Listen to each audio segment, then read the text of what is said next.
Oi, gente! Este é o canal YouTube Eli Correia Oficial, o canal da saudade, com mais de 700 mil inscritos. Gente, vamos chegar a 1 milhão? Então eu preciso da sua inscrição. Se inscreva no nosso canal, dê aquele like, faça aquele joinha e acione o sininho. Estamos esperando a sua história para eu poder narrá-la aqui também no nosso canal. A história você pode mandar para esse e-mail, cartasaudadeelicorreia@gmail.com.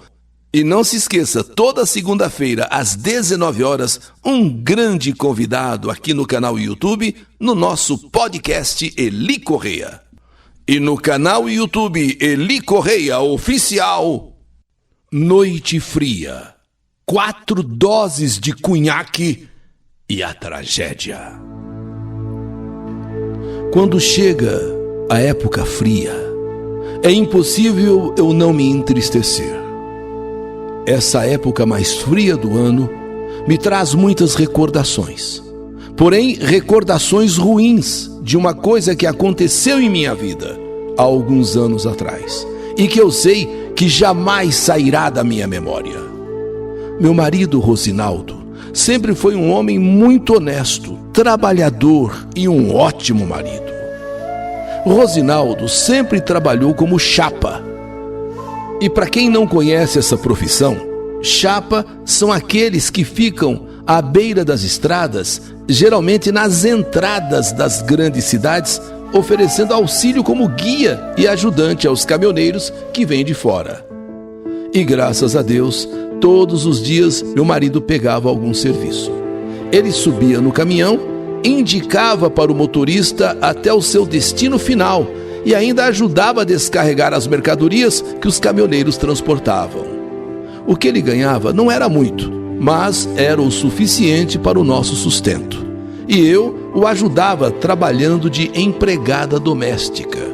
Portanto, o que ganhávamos era o suficiente para nós dois, já que Rosinaldo não podia ter filhos. Vivíamos só eu e ele. Mesmo sem a alegria de uma criança em casa, eu e Rosinaldo vivíamos muito felizes.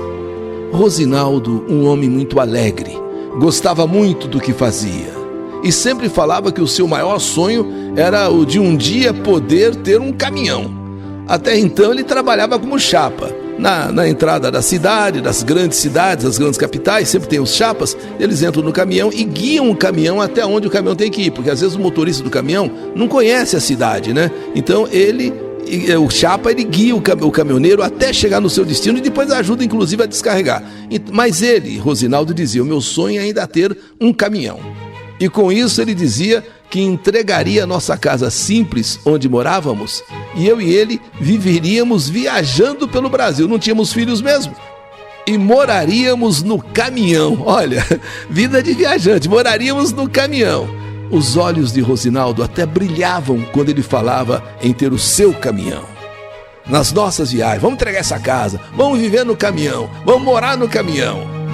Todos os dias, quando ele chegava em casa, ele falava todo empolgado do caminhão que ele havia andado naquele dia. Dizia que o caminhão era lindo. Olha, precisa ver que caminhão moderno. E que um dia ainda vou ter o meu caminhão. Olha, amor, escreve aí, ainda vou ter o meu caminhão um dia. E dessa maneira, Rosinaldo e eu seguíamos a nossa vida. E sempre com aquele sonho de um dia ter o seu próprio caminhão. Mês de junho de 2006.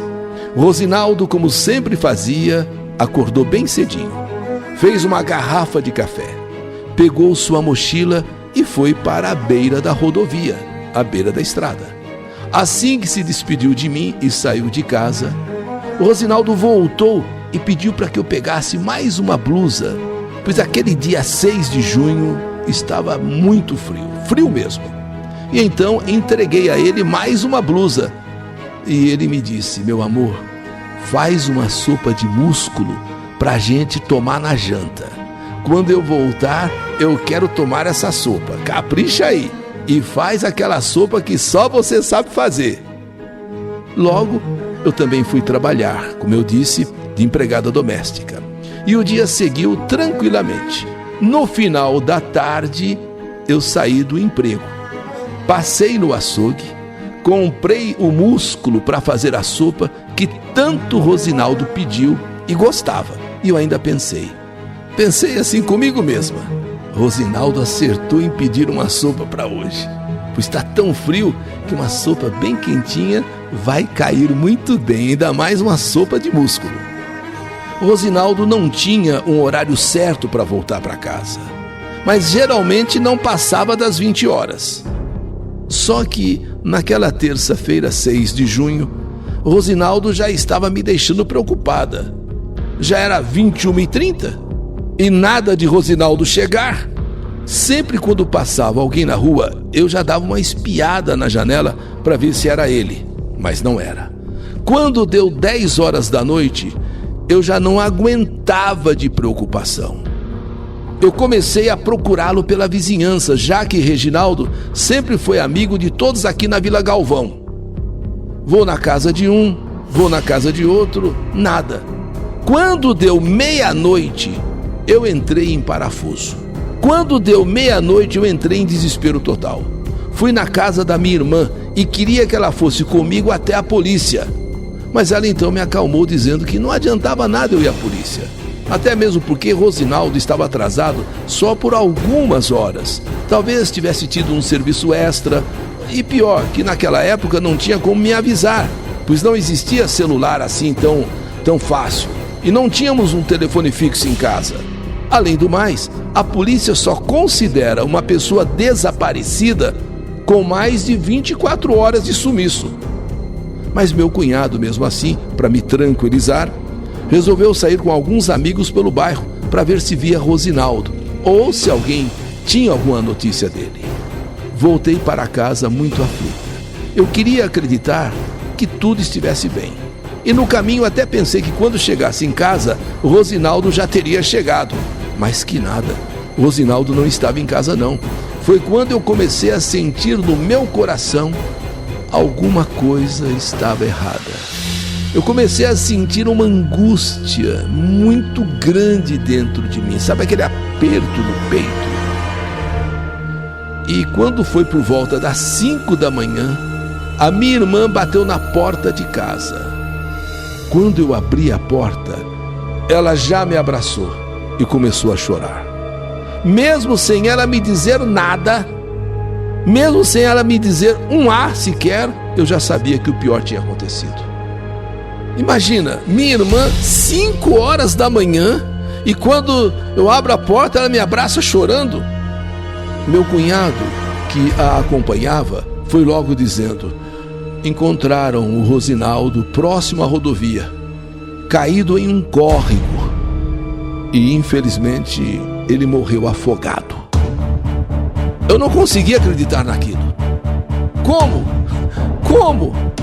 caiu num córrego? Como que ele morreu afogado num córrego? Num córrego? Ele que sabia nadar? Como morrer afogado? Ele sabia nadar e nadar muito bem. E outra, morrer num córrego. Se fosse um rio, se fosse um mar, mas num córrego. Eu, em desespero, comecei a gritar: não pode ser. Comecei a chorar. E ficava procurando resposta para o que tinha acontecido. Que ele tinha morrido, sim, tá ali meu cunhado, minha irmã confirmando, mas morreu afogado num córrego. Não pode ser, não. Eu entrei em desespero total. O carro do Instituto Médico Legal do IML já havia levado inclusive o corpo do meu marido, mas a polícia estava lá no local, colhendo informações populares do que teria acontecido. Do que teria acontecido com o Rosinaldo.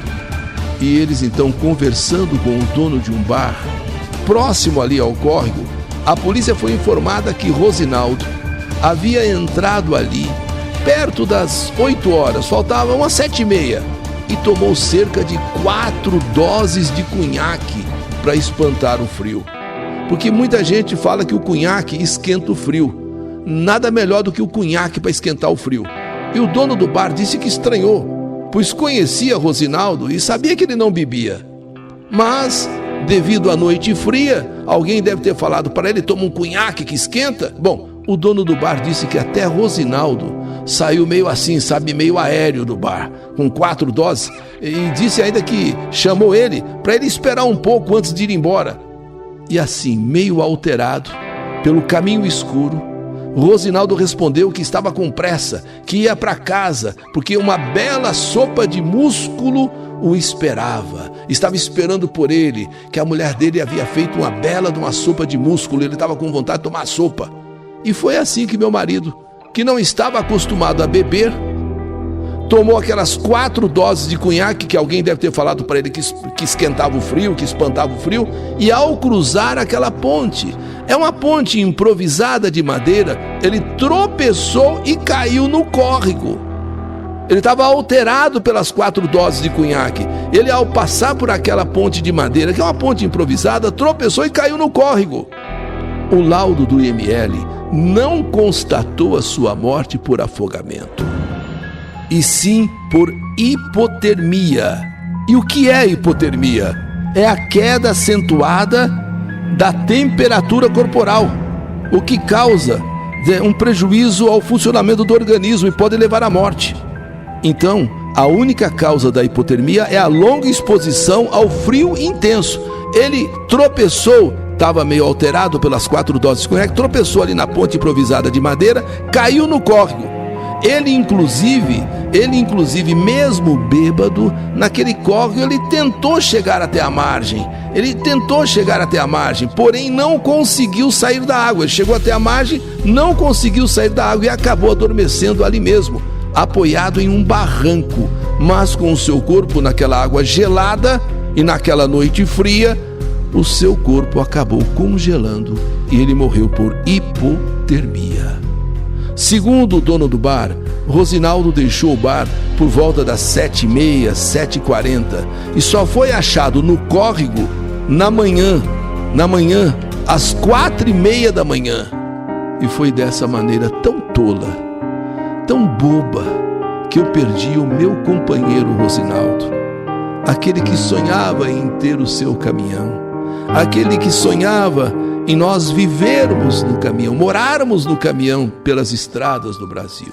Um homem que nunca bebia, não tinha vício nenhum, mas que para se esquentar naquela noite fria, espantar o frio, acabou tomando 4 doses de cunhaque, que foram o suficiente para deixá-lo totalmente embriagado, causando essa tragédia. E hoje, Eli Correia, aqui no seu canal YouTube, o canal da saudade, quero dizer que eu não consigo esquecer o grande amor da minha vida. Quando vejo o frio chegando, eu fico muito triste, chego até mesmo a ficar deprimida. Fico imaginando meu Rosinaldo ali, naquele frio. Será que ainda tentou pedir ajuda? Será que passou muito frio antes de morrer? Com certeza, porque ele chegou até a margem do córrego, porém ele não conseguiu sair. Sabe quando chega aquele barro, você se atola o pé e tenta aqui, tenta ali, não conseguiu. Eu nunca mais consegui fazer ou tomar nenhum tipo de sopa, muito menos aquela de músculo que eu preparei naquele dia para ele com todo carinho. A sopa de músculo ficou ali no fogão, esperando por ele. Mas ele não chegou para tomar a sopa. Não chegou, porque morreu de frio naquele córrego.